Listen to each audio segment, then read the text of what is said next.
Welcome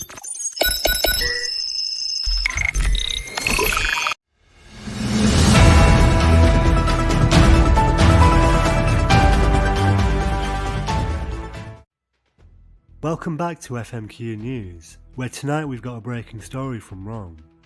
Everyone's asking, could this be the end of humans in football? For the first time in football history, H9PO, an out-and-out cyborg, has been named the Haaland d'Or winner. The cyborg, who signed for Super League giants Newcastle United for €3.2 billion, netted 153 goals in 68 games. Over the years we've seen many cyborgs created, but nothing like H9PO. He seems to be unstoppable. He was up against Chu Lungs and Jeremy King, who both had the newest version of Neuralink A installed.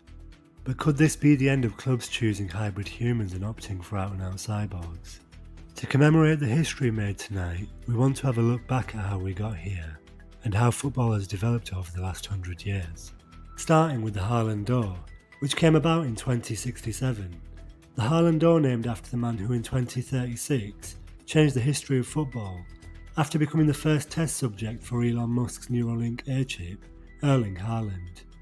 The Neuralink A chip allowed professional athletes to boost themselves in certain attributes. The more finances the club had, the better they could boost their players. The continents that took advantage of these changes the most were Asia and Africa.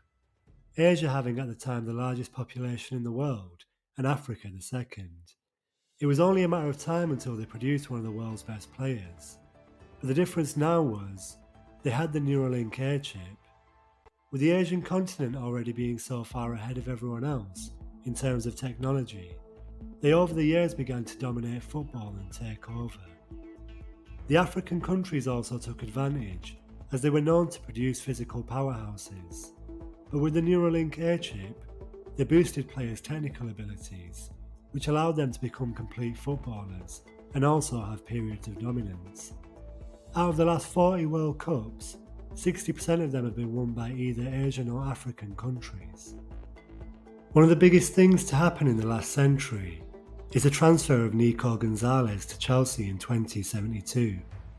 The Mexican hybrid human was a generational talent for Napoli and was the most prolific goal scorer in the world. The reason this transfer was huge at the time was because Gonzalez would become the first footballer to transfer for €1 billion. He was a huge success for Chelsea and ended up winning 2 Haaland d'Ors back to back, and took them to a treble-winning season in 73-74. The evolution of technology in football has been evident, from the track of football, which has a chip inserted into it which allows you to analyse the game on a deeper level.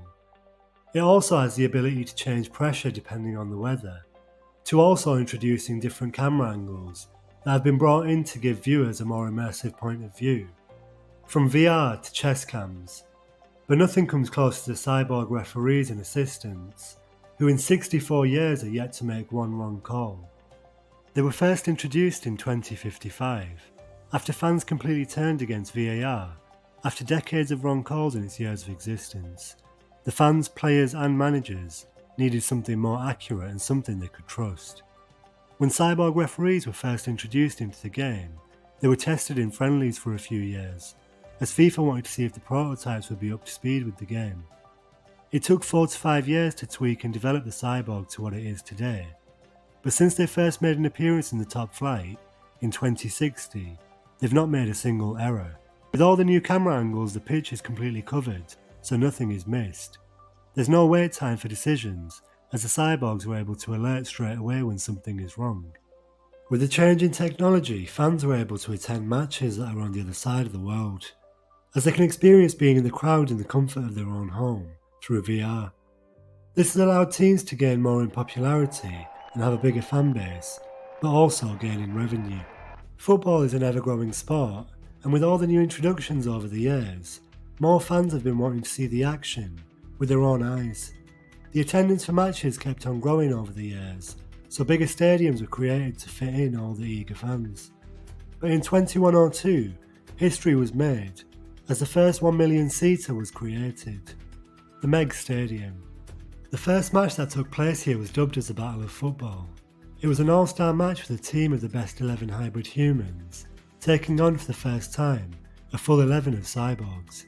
Cyborgs are slowly making their way into the game through the 2090s, but it was this game where the tilt in level started to become more apparent. The cyborgs scored 8, with no response from the hybrid humans. After this game, the production of cyborgs had a massive spike, and clubs began selling their players to invest into them, to gain that edge over their opposition. In the last 22 years since the Battle of Football and the spike in production, cyborgs now dominate the league, with there being over 80% of them, compared to the 20% of human hybrids. It seems like humans are no longer capable of keeping up. The cyborgs are physically, mentally, and technically above the humans. It's only the elite of the elite humans that are able to keep up with the pace of the cyborgs game.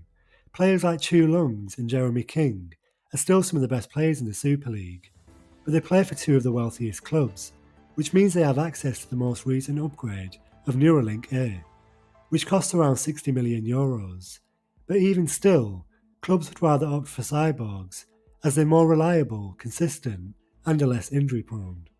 With all these changes over the last 100 years, we ask ourselves, has football improved or gone backwards? Has the increase in cyborgs killed the sport for the neutral? Pundits and fans around the world have held protests and are wanting an end to cyborgs being in the Super League, and would prefer them to have a league of their own. With the news of H9PO being announced as a Haaland d'Or winner, we go back to the question asked at the beginning of the show. Could this truly be the end of humans in football? With the way things are going, they're becoming a dying breed in the game. Let us know your opinions in the comments below. Thanks for watching FMQ News, and good night.